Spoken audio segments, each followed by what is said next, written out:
दोस्तों, कैसे हैं आप? क्रिकेट फुटबॉल के बाद दुनिया का दूसरा सबसे ज्यादा खेला जाने वाला स्पोर्ट है। पहले इसमें टेस्ट और ओडीआई सिर्फ दो ही फॉर्मेट्स हुआ करते थे। 2003 में इंग्लैंड में एक नया टूर्नामेंट शुरू हुआ जिसे हम T20 ब्लास्ट कहते हैं। इसने इस खेल को तकरीबन बदल कर रख दिया। 2007 में T20 वर्ल्ड कप होने की वजह से इसे इंटरनेशनल रिकग्निशन मिली, तो 2008 में इंडिया ने आईपीएल को लॉन्च किया। आईपीएल की सक्सेस ने दुनिया क्रिकेट को तकरीबन हिला कर रख दिया। बीसीसीआई, जिसे एक गरीब बोर्ड समझा जाता था, ने आईपीएल से इतना पैसा कमाया कि आज आईसीसी का तकरीबन 90% रेवेन्यू इंडिया से आता है। इसके अलावा प्लेयर्स ने भी इतनी कमाई पहली दफा देखी थी, तो पूरी दुनिया से प्लेयर्स आईपीएल खेलने आने लगे। इसके बाद 2011 में बिग बैश लीग और 2013 में सीपीएल लॉन्च हुई। 2015 में पीसीबी ने भी इस मैदान में कदम रखने का फैसला किया। यूं शुरुआत होती है पाकिस्तान सुपर लीग की, जिसे हम पीएसएल कहते हैं। पीएसएल की विनिंग प्राइस है 12 करोड़ रुपए और 2018 में पीएसएल की छठी franchise Multan Sultan 41.6 million dollars में बिकी। अब आप ये सोचेंगे कि ये 12 करोड़ तो ऊंट के मुंह में जीरे के बराबर है, लेकिन ये ऐसा नहीं जैसा आपको नजर आता है। आज हम आपको यही बताएंगे कि पीएसएल का बिजनेस मॉडल काम कैसे करता है। पीएसएल की शुरुआत होती है 9 सितंबर 2015 में। तब इसमें टोटल 5 टीमें थीं। पाकिस्तान क्रिकेट बोर्ड ही इसकी गवर्निंग बॉडी है, जो कि एक प्राइवेट ऑर्गेनाइजेशन के तौर पर काम करती है। पीएसएल के बिजनेस मॉडल के 4 कंपोनेंट्स हैं: ब्रॉडकास्टर्स, स्पॉन्सर्स, पीएसएल टीम्स और पीसीबी खुद।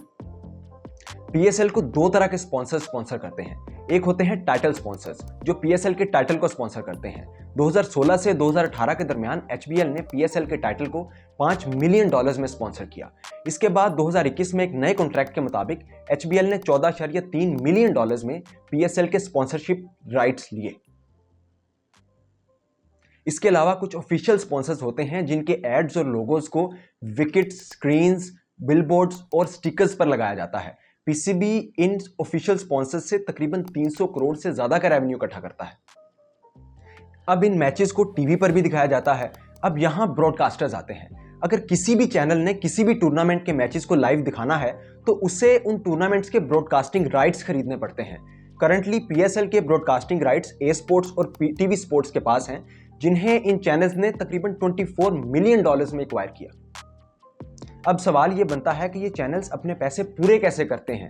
तो पीएसएल मैचेस के दौरान दिखाए जाने वाले 10 सेकंड्स के ऐड की कीमत है 1.5 मिलियन पाकिस्तानी रुपीस, यानी कि खर्चा कम और कमाई बहुत ज्यादा है। अगर हम टीम्स को देखें तो 2015 में लॉन्च के वक्त पीएसएल में टोटल 5 टीम्स $93 मिलियन में फरोख्त हुई। इनमें सबसे महंगी फ्रेंचाइज कराची किंग्स को एआरवाई के मालिक सलमान इकबाल ने $26 मिलियन में खरीदा। इसके 2 साल बाद 2018 में मुल्तान सुल्तान को, जो छठी टीम थी पीएसएल की, 41.6 मिलियन में फरोख्त किया गया। वो इसलिए क्योंकि उस टाइम पीएसएल एक एस्टेब्लिश्ड ब्रांड बन चुका था।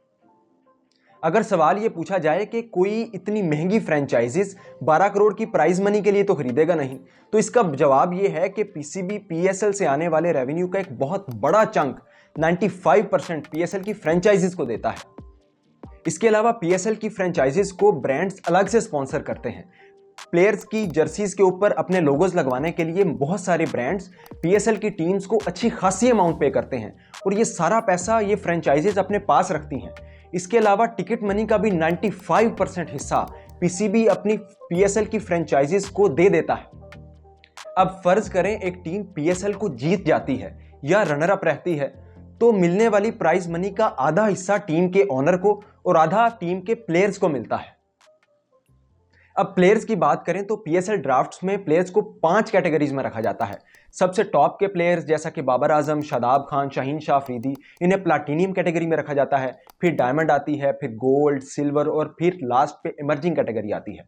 प्लाटीनियम कैटेगरी के प्लेयर्स को तकरीबन $2,20,000 दिए जाते हैं और डायमंड कैटेगरी के प्लेयर्स को $1.5 लाख दिए जाते हैं। इसके बाद इसी तरह से अमाउंट कम होती रहती है।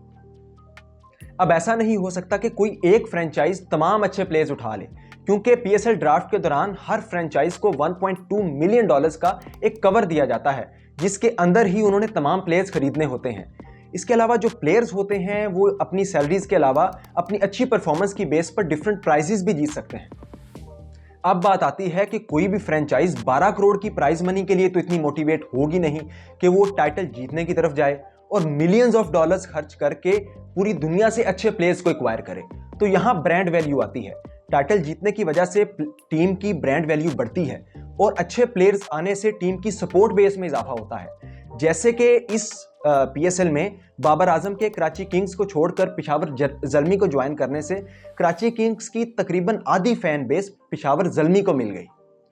प्लेयर्स जीतने के लिए अच्छा परफॉर्म इसलिए करते हैं क्योंकि जितना अच्छा वो खेलेंगे इतनी ही उनकी ब्रांड वैल्यू बढ़ेगी और अगली पीएसएल में टीम्स उन्हें हायर कैटेगरीज में पिक करेंगी।